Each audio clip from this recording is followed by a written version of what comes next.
दोस्तों, अमेरिका के किए हमले को लेकर के अब ईरान के सर्वोच्च नेता अयातुल्ला अली खामनेई का पहला मैसेज आ चुका है।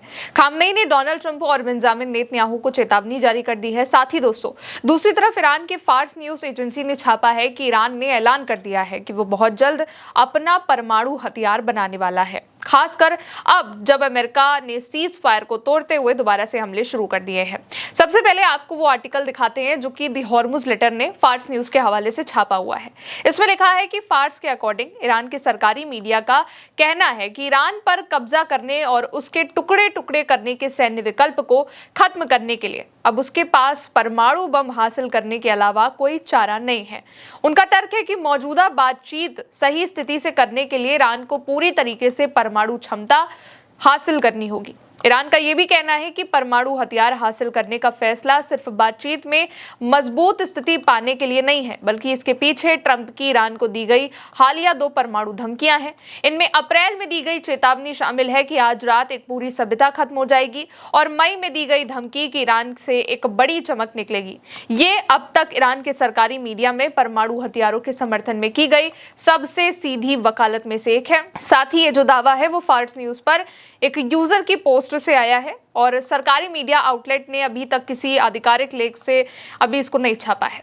अब इसका मतलब ये है कि ईरान को ये लगता है कि अमेरिका और इजराइल उसको तोड़ने की कोशिश कर रहे हैं, उस पर बड़े हमले की प्लानिंग कर रहे हैं, टुकड़े टुकड़े करने की धमकी दे ही चुके हैं।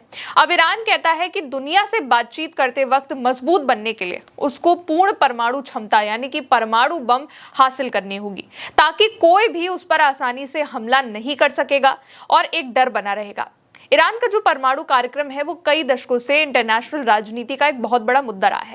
ईरान लगातार इस बात का दावा करता है कि उनका परमाणु कार्यक्रम पूरी तरीके से शांतिपूर्ण है और वो कोई परमाणु बम बना नहीं रहे हैं, लेकिन अमेरिका और इजराइल इस दावे को नहीं मानते हैं। उनका कहना है कि ईरान परमाणु हथियार बनाने की कोशिश कर रहा है।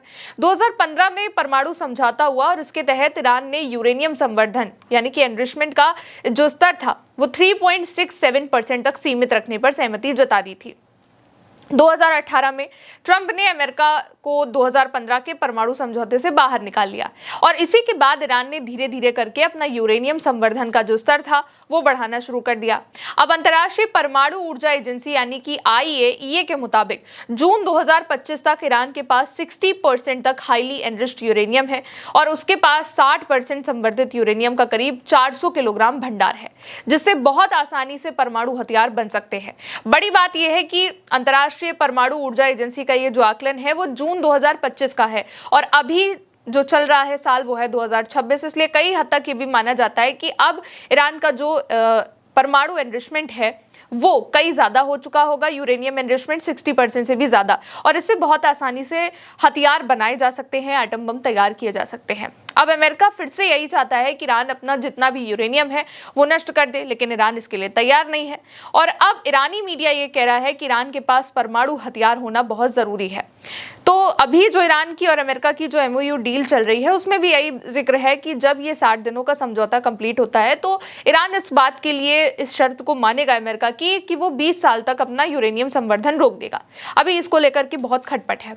अब इसके अलावा मुश्तबा खामनेई का भी फरमान आ गया है। इस्लामिक क्रांति के नेता अयातुल्लाह सैयद मुश्तबा खामनेई ने न्यायपालिका सप्ताह के मौके पर एक संदेश जारी किया है और कहा है कि ईरानी लोगों के खिलाफ अमेरिका और इजराइल द्वारा किए गए अपराधों के मामलों को राष्ट्रीय और अंतर्राष्ट्रीय अदालतों में मजबूती से आगे बढ़ाया जाना चाहिए। ईरानी राष्ट्र के खिलाफ अपराध करने के लिए जिम्मेदार लोगों को बिना किसी संदेह के जवाबदेह ठहराया जाना चाहिए और उनको सजा दिलाई जानी चाहिए। इन अपराधों के बारे में कुछ अमेरिकी और ज़ायोनी दुश्मन नेताओं की स्वीकारोक्ति और यहाँ तक कि खुलेआम डींगे मारना स्पष्ट रूप से आपराधिक जिम्मेदारी को स्वीकार करने के बराबर है।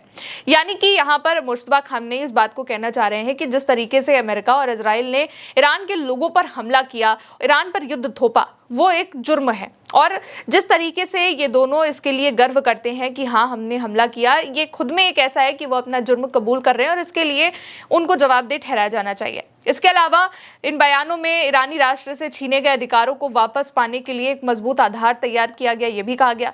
साथ ही ईरान की न्यायपालिका से कहा कि वो देश के उन अधिकारों को वापस पाने और बहाल करने के लिए कदम उठाएं जिनका उल्लंघन पिछले साल से अमेरिका और इजराइल के आक्रामक युद्ध की वजह से हुआ है। न्यायपालिका सप्ताह और न्यायपालिका के पूर्व प्रमुख शहीद अयातुल्लाह मोहब्बत बेहतेशी और उनके साथियों की शहादत की बरसी को लेकर के जो है उन्होंने अपना फरमान जारी किया।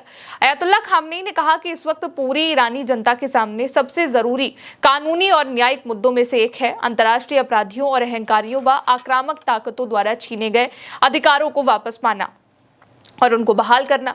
खामनेई ने कहा कि ईरानी लोगों के अधिकारों की रक्षा का दायरा केवल व्यक्तिगत कानूनी मामलों तक नहीं है, बल्कि इसमें विदेशी हमलावरों द्वारा किए गए अपराधों के खिलाफ देश के सामूहिक अधिकारों की रक्षा करना भी शामिल है।